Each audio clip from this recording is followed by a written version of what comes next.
Old Malakpet మూసి పరిహాక ప్రాంతంలోని శంకర్ నగర్ బస్తీలో BRSV విద్యార్థి విభాగం నాయకులు ఓల్డ్ మలక్పేట కార్పొరేటర్ అభ్యర్థి పగిల నర్సింగ్ పర్యటించారు. బస్తీవాసుల సమస్యలను తెలుసుకుని బాధితులకు అండగా ఉంటామని భరోసా ఇచ్చారు. ఈ సందర్భంగా పగిల నర్సింగ్ మాట్లాడుతూ పేదల నీళ్లను కూర్చే చర్యలను ఆపాలని ప్రభుత్వం వెంటనే స్పందించాలని డిమాండ్ చేశారు. పేద ప్రజలకు అన్యాయం చేస్తే ఉద్యమం చేస్తామని హెచ్చరించారు.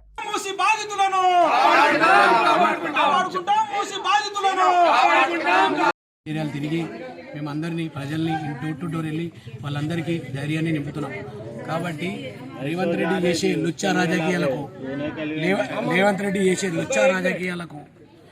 రేవంత్ రెడ్డి నువ్వు ఎంత లుచ్చా రాజకీయాలు చేసినా ఎవరు చూస్తూ ఊక్కునేటోళ్ళు లేడీడా.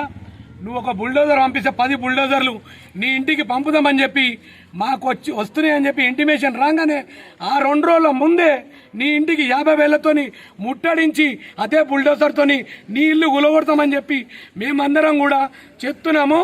అదే బుల్డోజర్ కింద వేసి నిన్ను, నీ కాంగ్రెస్ టీంని, నీ మంత్రులను కూడా అందరినీ తొక్కి చంపుతామని చెప్పి చెప్తున్నాము.